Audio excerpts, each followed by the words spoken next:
Salut tout le monde et bienvenue pour cette quatrième chronique d'Hannibal Lecter.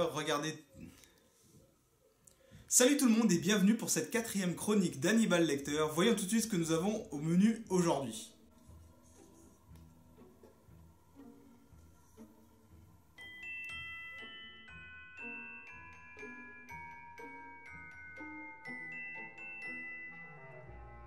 Bullshit Jobs est un livre écrit par David Graeber qui soutient que environ 50% des jobs actuels que nous connaissons sont en fait des jobs à la con, c'est-à-dire des jobs qui n'ont aucune utilité. David Graeber est professeur à la London School Economics et également anthropologue. En 2013, dans un article du magazine Strike, il a jeté un pavé dans la mare en abordant pour la première fois le sujet des jobs à la con, des bullshit jobs.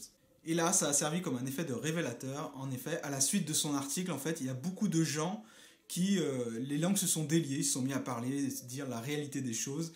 Et la thèse principale de l'auteur, c'est que 50% des jobs actuels ne servent à rien, sont inutiles, et la plupart des gens le savent bien en fait. Mais entrons plus précisément dans la définition d'un job à la con, ce que ça regroupe, ce que ça ne regroupe pas, et également quelques exemples qui vont, je pense, vous divertir.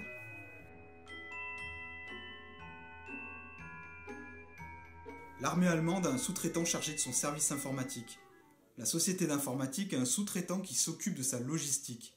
L'entreprise de logistique a un sous-traitant auquel elle délègue sa gestion du personnel.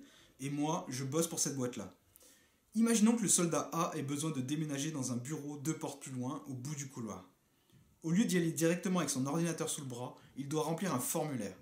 Le sous-traitant informatique reçoit le formulaire. Il y a des gens qui le lisent et le valident, puis le font suivre à la société de logistique. Il faut que celle-ci approuve le déplacement au bout du couloir, après quoi elle nous réclame du personnel. Les gens de ma boîte qui bossent dans les bureaux font ce qu'ils ont à faire et c'est là que j'entre en scène. Je reçois un mail qui me dit « Va à la caserne B pour telle heure ». En règle générale, ces casernes sont éloignées de chez moi, entre 100 et 500 km. Je dois donc louer une voiture.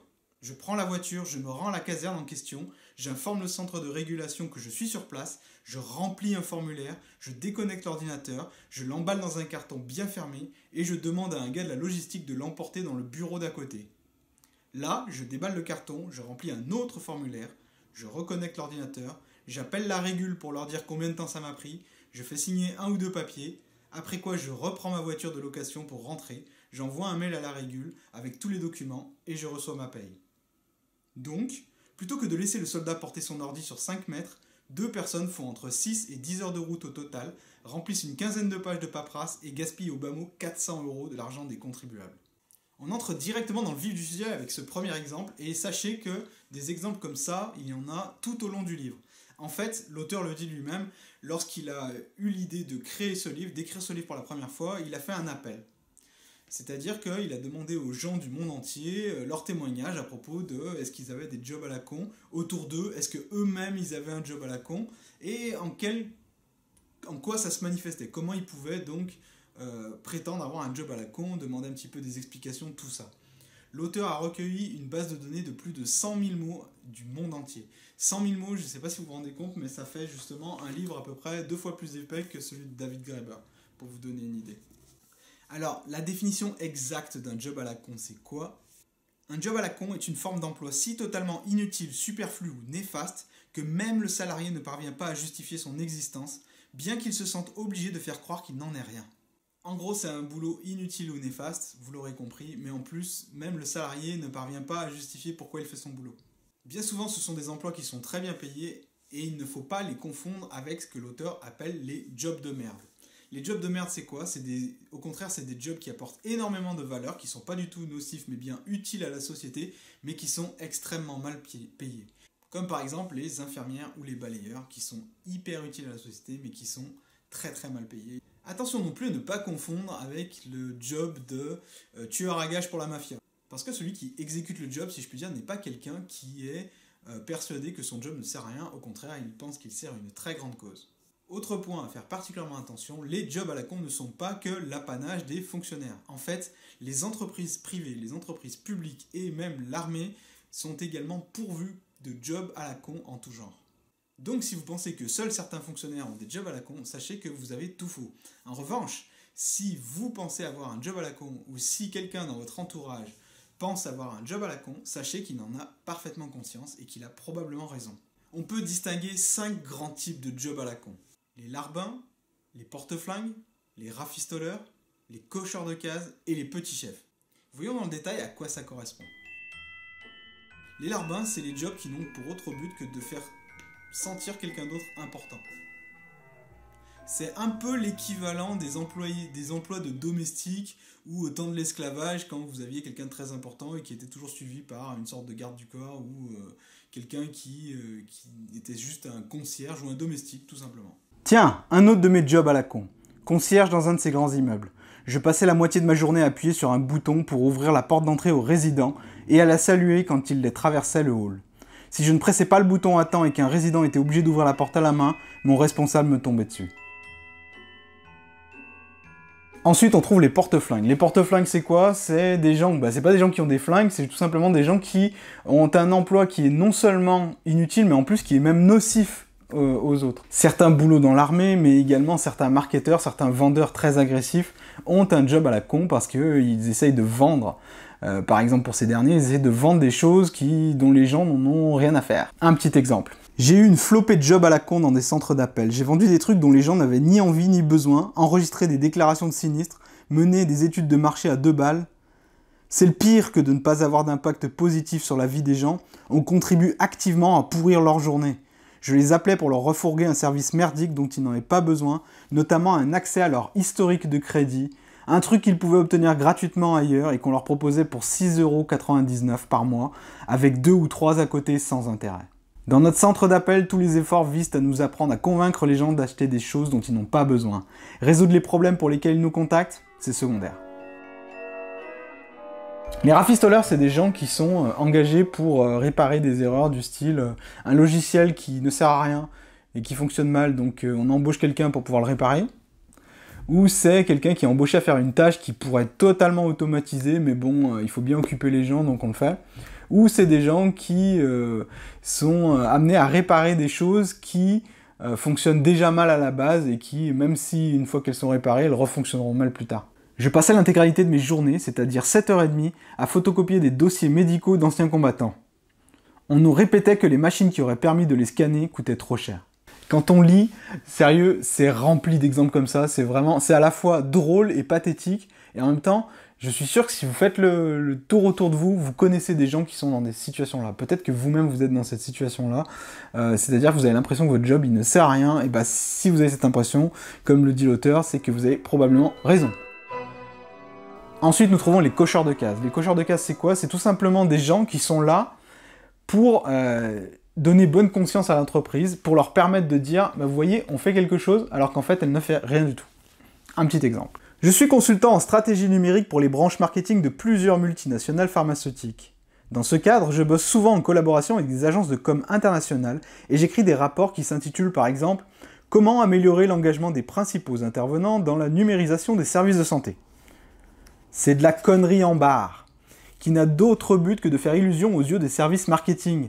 Et pourtant, il n'y a rien de plus facile que de facturer des sommes insensées pour rédiger ces rapports à la con. Récemment, j'ai réussi à me faire payer 12 000 livres pour un rapport de 2 pages.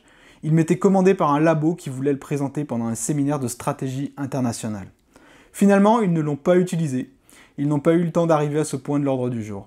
Cela dit, l'équipe pour qui je l'avais préparé en était très contente. En gros, c'est la personne qui va dire « Ok, c'est fait, vous pouvez passer à la suite » ou « C'est bon, il a travaillé, donc du coup, vous pouvez faire autre chose ». C'est par exemple les types de gens qui sont engagés que pour faire des rapports ou qui sont là que pour justifier le fait que l'entreprise fasse autre chose, en fait. Donc c'est vraiment des jobs qui sont là que parce que vous êtes présent. Mais le reste, on pourrait très bien se passer de vous, votre job n'a aucun sens et aucune utilité. Et enfin, on trouve les petits chefs. Alors eux, c'est un peu l'inverse des larbins. Les larbins, ils sont là pour que quelqu'un d'autre se sente plus important, mais les petits chefs, ils sont là parce qu'ils se sentent importants vis-à-vis des autres, mais ils n'ont strictement aucune utilité dans l'entreprise. Généralement, enfin souvent, ils sont là pour distribuer des tâches alors qu'on n'a pas besoin d'eux pour les distribuer en fait. J'occupe un job à la con dans le management intermédiaire. J'ai 10 personnes qui travaillent pour moi, mais pour autant que je puisse en juger, toutes sont capables de faire le boulot sans qu'on les surveille. Mon seul rôle, c'est de leur distribuer les tâches. Notez que ceux qui conçoivent ces tâches pourraient parfaitement leur confier directement. J'ajouterais bien que, bien souvent, les tâches en question sont produites par des managers qui ont eux-mêmes des jobs à la con. Du coup, j'ai un job à la con à double titre. J'ai été promu à ce poste tout récemment, et depuis, je passe beaucoup de temps à regarder autour de moi en me demandant ce que je suis censé faire. Si je comprends bien, je suis supposé motiver les salariés. Je doute fort de gagner mon salaire grâce à ça, même si je me donne vraiment du mal. Alors, un dernier mot sur les jobs à la con, sur la définition. La plupart du temps, vous n'avez pas un job qui est 100% à la con. Il y a toujours, dans un job à la con, une petite partie d'activité qui vous fait plaisir, ou une petite partie d'activité qui vous demande réellement vos compétences. Donc les jobs sont partiellement à la con, majoritairement à la con, mais c'est très rare de trouver un job totalement à la con, vraiment totalement inutile. Beaucoup de gens, et c'est ce qui les fait rester d'ailleurs en place dans leur travail, selon l'auteur, c'est que il y a souvent à un moment une toute petite partie de votre travail, ça peut aller de quelques minutes par semaine à plusieurs heures, pour lesquelles vous avez vraiment un vrai job, une vraie utilité. Donc il n'y a pas d'un côté les jobs à la con et de l'autre côté les jobs utiles. Évidemment, l'épanouissement dans un job à la con, c'est pas vraiment ça. En fait, il y a plusieurs problèmes, notamment le premier, c'est celui du manque de sens. Il est très difficile de se trouver un but et un sens quand on a un job à la con. Bien souvent, on se demande ce qu'on fait là et on serait mieux ailleurs. Mais le problème, c'est que beaucoup de problèmes de job à la con proviennent du salarié eux-mêmes, en fait. Parce que, à la base, acheter le temps de quelqu'un, c'était pas quelque chose de concevable. À l'époque des Romains ou à l'époque féodale, vous aviez d'un côté les gens qui avaient beaucoup de pouvoir et de l'autre côté, vous aviez les esclaves. Et là, on n'achetait pas le temps des esclaves, on leur disait pas, bah tiens, je te donne de l'argent et tu me fais ça. On achetait carrément la personne, on lui disait, bah maintenant tu vas bosser pour moi. Ce n'est que depuis quelques siècles que l'homme s'est mis à acheter le temps de quelqu'un. Par exemple, on n'achète pas les bijoux, on n'achète pas que les bijoux d'un orfèvre, on achète les services de l'orfèvre pendant quelques temps, par exemple. Et du coup, à partir de cette notion est né le salariat. Le salariat, en fait, c'est tout simplement, a eu un effet pernicieux, c'est de dire, bah voilà, il est possible de retourner à l'esclavage, même moderne, en contrepartie d'un petit peu d'argent. C'est un deal que bien souvent on est obligé d'accepter parce que, bah, on doit bien manger et on doit bien payer le loyer, mais c'est un deal qui a également rendu possible une nouvelle forme d'esclavage, finalement, où la personne qui vous a payé par son salaire dispose de vous, et comme elle a payé, elle a envie que vous serviez à quelque chose, même si vous n'avez rien à faire. Et comme à l'époque des esclaves, il fallait absolument surtout pas que les esclaves n'aient rien à faire, parce que du coup, ils en profitaient pour élaborer des plans d'évasion ou pour préparer des révoltes, et ben au niveau moderne, c'est un peu la même chose.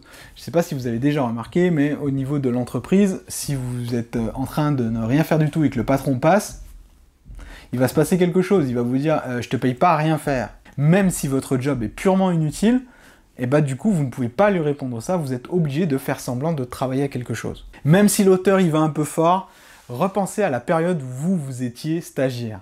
Est-ce que quand vous étiez stagiaire, vous aviez toujours une super utilité au sein de la boîte qui vous avait recruté, entre guillemets, en tant que stagiaire, ou on vous avait imposé en tant que stagiaire, ou qui vous avait pris par charité en tant que stagiaire? Bah c'est un peu la même chose, on ne sait pas trop quoi vous faire faire. Beaucoup ont accepté le deal du salariat parce qu'ils pensaient que l'argent, la compensation, était une motivation plus que nécessaire. Notamment le capitalisme pensait que l'argent pouvait acheter tout, il pouvait guérir tous les maux. Du coup les gens ont pensé que même un job à la con, s'il était bien payé, bah pourquoi pas après tout. Si ça paye bien, après vous pouvez profiter de cet argent comme vous voulez. Le problème, c'est qu'évidemment, la motivation humaine, à la base, n'est pas l'argent. Ce n'est pas que l'argent, ça ne suffit pas, et si vous avez un job à la con, bien souvent, vous allez vous rendre compte que votre place, elle n'est pas ici, et vous allez vous demander ce que vous faites bien là, même si vous êtes très bien payé. Vous en revenez à nourrir des sentiments de déprime, de colère, et même vous devenez acariâtre avec votre entourage. L'anxiété et la nervosité sont également de plus en plus importants, parce que, paradoxalement, dans les boulots qui le plus à la con, c'est là où vous avez le plus de stress, et là où vous avez le moins de personnes qui ont envie de faire un effort pour devenir un petit peu plus empathique vis-à-vis des autres.